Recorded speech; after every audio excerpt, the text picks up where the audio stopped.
Hi everyone, I hope you're safe and well. I just wanted to share some tips and tricks for making some cocktails at home with whatever you're likely to have lying around. If being a bartender has taught me anything, it's how to be resourceful and how to absolutely wing it. So we're going to do the best with what we have here. I'm going to show you guys how to make an espresso martini at home. So first of all, the classic recipe, or a fairly standard recipe for an espresso martini is 2 parts vodka, 2 parts coffee liqueur, 1 part sugar syrup, and then 1 double espresso.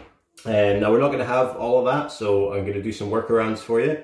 Okay, so first of all, we're going to mix up our ingredients together. So hopefully you got some of this before lockdown, and that's some vodka. So when it comes to measuring your ingredients, obviously you're not going to have jiggers or standard measures. So if you have an egg cup lying around, these are generally about 40, 50, 60 mil. But that's why we're going to measure everything in parts, just so we can keep it kind of standard. 2 parts vodka, so we're going to call an egg cup 2 parts. And then with coffee liqueur, so if you do happen to have any Kahlua or Tia Maria lying around, you can certainly use that, or Cafe Patron, or if you have any of that, fantastic, yours is going to taste better than mine. But I don't have any, so I'm going to put in more vodka. Another 2 parts vodka. And then next is our espresso. So, let's see, you've got a number of choices here.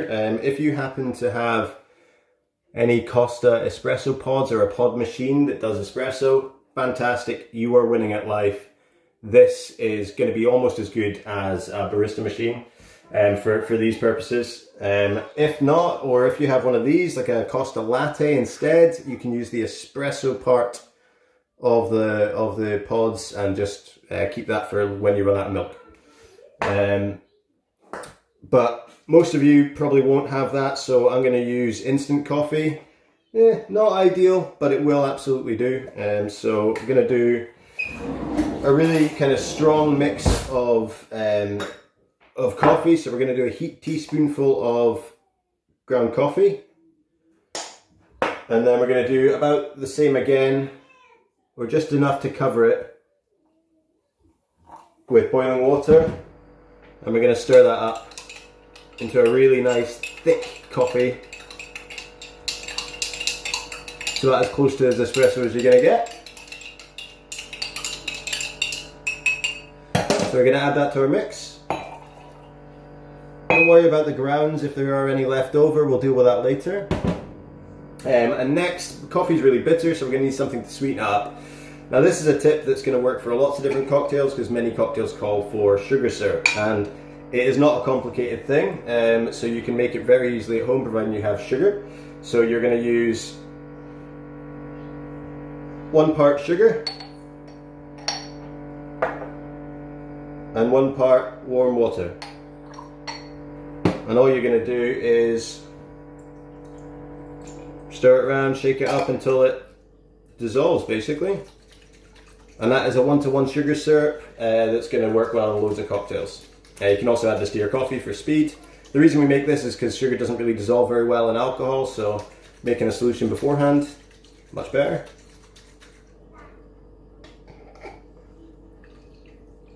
So as you can see, that's starting to dissolve really well now. And the more you shake it, the more you leave it, the more it will just dissolve into a clear syrup. So to speed things up, so we're going to use 1 part, so about half an egg cup of sugar syrup. And drop that in. And there we go, that's pretty much everything that goes into it. So now we're just going to need to shake those things up. I know what you're thinking, you don't have a shaker at home, most people don't. I do, I have heaps, but that's no use to you. So I'm going to use a bottle, just as good, it'll work. You try and get one with a wide top if you can, because then we can fit some ice in there. Likewise, if you've got like one of those double-walled espresso flasks, that would be perfect. That's pretty much a shaker. Or if you're like a fitness fanatic and you have one of those juice shakers at home, that will work. Or a milk carton will do, because that's got quite a wide lid on it as well. So we're going to use this. And that's why I mixed everything up in a cup beforehand, because I don't want to pour boiling water straight into a plastic tub. So we're just going to pour everything into here.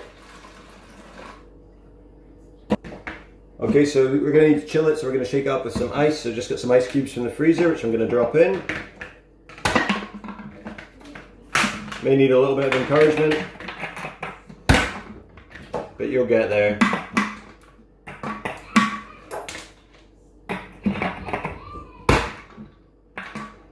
There we go. Screw the lid on. Shake.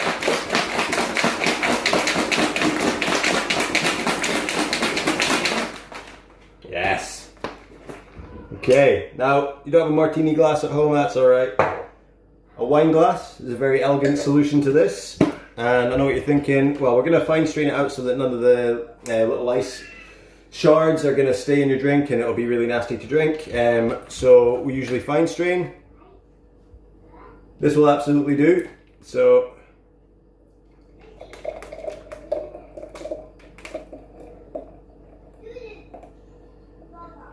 better froth than a normal espresso martini.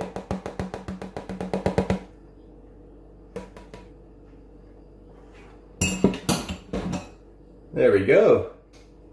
If you've got any chocolate powder lying around, treat yourself. And there you have an economy espresso martini. Cheers. If you've got any questions or suggestions, or you've got something lying around you're not sure what to do with, by all means, just ask me in the comments, and I'll try and answer it in one of the following videos. Yeah, be safe, guys, and be nice to each other.